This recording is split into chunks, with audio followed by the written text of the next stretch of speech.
So I guess Mario commandeered a UFO or something and rode it all the way to the Muda Kingdom.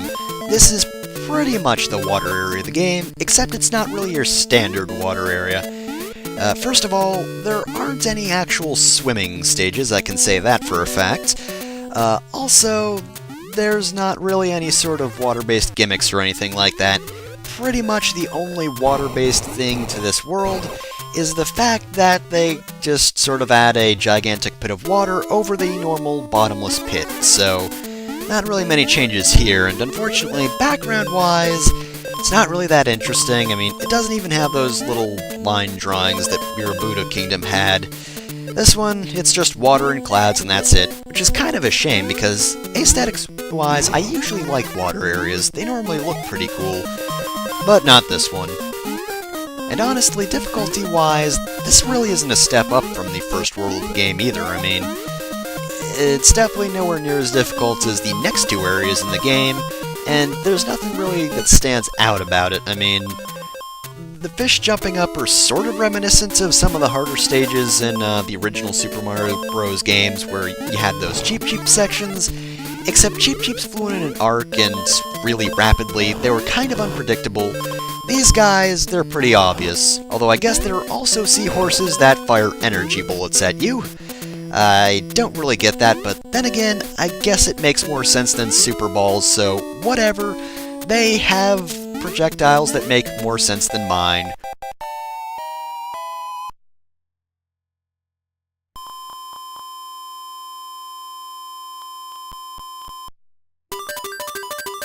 Hey, what do you know? Mario can actually count.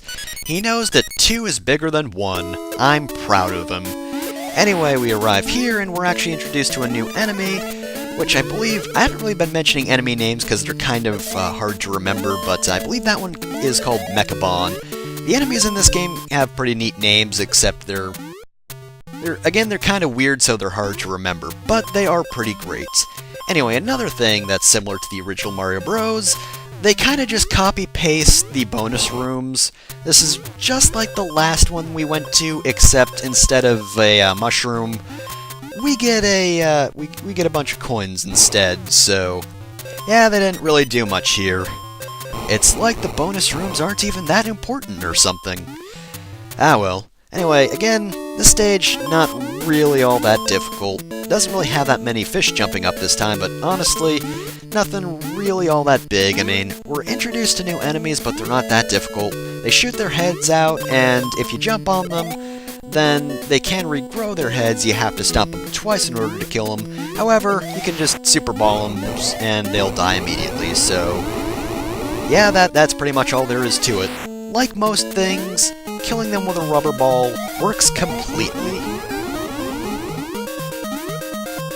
And of course it's a short stage, although I guess it's slightly longer than the first one. We'll know when it's over, when the background just sort of disappears and we're just right at the end of the stage, though given there is no background, it's not going to end quite as abruptly. However, the water will just sort of wash up to those metal blocks, and that's pretty much it.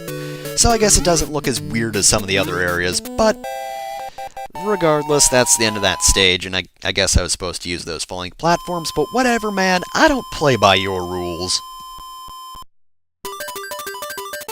Damn it, Mario, you already forgot! You already forgot how to count. Oh, Mario, what are we gonna do with you? Anyway, yes, this last section of the world is actually a little shooter section.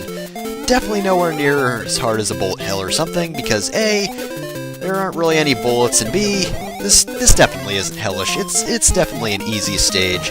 Basically just shoot things and you're good. Watch out for things that come from you from behind, just keep firing. No reason not to shoot missiles out constantly. Despite the fact that this submarine is very tiny, you won't run out of missiles, just press whatever button and you will murder everything. Pretty easy stage overall, and again, as I said, no swimming, so water is kind of negligible, so that's why it's not really your standard water world, because the water hardly makes a difference. This is pretty much the hardest section because you might get caught on these bricks and then killed by, I don't know, some invisible wall that's chasing us because auto-scroll is a weird concept. Also, what are these UFOs doing down here?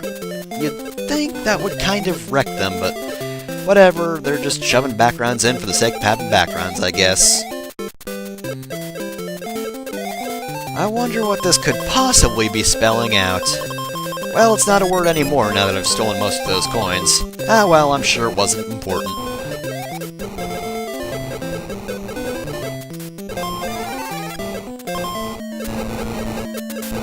Okay, so we're actually at the boss, and fun fact, that little orb that's going around the place actually also is one of the bosses that is protecting this gigantic seahorse. I believe the ball's name is Tomeo. Yes, the little orb circling the place actually has a name. It's supposed to be an eyeball, except both it and the seahorse are dead. I killed them both with missiles. Their life forces were tied. They died together. How sweet. I don't care. Gonna go see Daisy. Okay, now the game is over. It's been a long journey. Actually, not really. It's been like 10... And Mario would always remember this as the day he almost made out with an octopus. Flower is not higher than 3.